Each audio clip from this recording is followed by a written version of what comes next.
Looking back at this month, the greatest asset that I learned is the concept of expectation. I expected to be very productive, which was generally successful. I expected to work harder in areas I was falling behind in while also staying true to the routines I had established in 2016.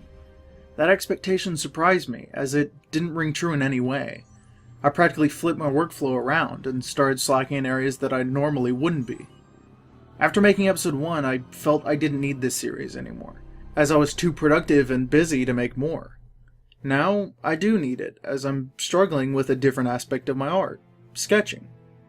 These next few episodes will act as a buffer, or an extra bit of incentive to get me to draw more, as well as helping me to expand my skills as an illustrator. Just as the first episode helped me to stay in a productive mindset. You get better through repetition, so the more episodes I make, the better I would get at drawing, theoretically. Like any skill, you use progress when you stop doing it, which is exactly what happened. I drew barely any sketches in 2016. Compared to the other years, it was a disgrace. I had done less than a fourth of what I would normally do. So these next few episodes will hopefully inspire me to be at my best, to be on the same caliber that I was in 2013 and 14. And will also continue for me to push the Be Creative Everyday goal. There are many other ways to incentivize your work besides just making a video about it. You can diversify your work and work on multiple different projects with different mediums. You can do smaller works that take a lot less time to make, which would help you give more instances of accomplishment and fulfillment. This is really important for an artist because it negates that idea of burning out, of losing motivation to continue. You always want to continue because you always want to see the end result, and seeing that result faster just makes it all the more worthwhile to do. With working on multiple projects, the biggest thing that you need to do is schedule. You can't just go in blindly and work on 5 different projects at once because you'll just get overwhelmed with it. This is another thing that I learned in this month, is that scheduling is a very fine line, and that you really need to do it in a specific way that caters to you. I don't have all the answers about scheduling, but I'll just give my own input on what helped me throughout this month. The biggest point, in my opinion, in terms of scheduling is to not put yourself in a corner.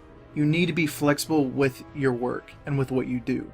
You need to treat it like a job, like a 9 to 5, and have a very clear-cut point at which you stop working.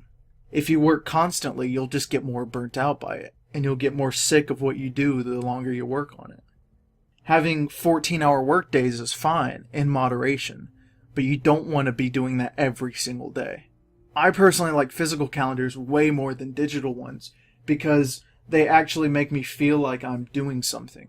Whenever I rip a sticky note off of my whiteboard calendar, or if I cross something out and put it on another day, it feels like I'm actually manipulating my time and I'm actually moving it to the position that I want to.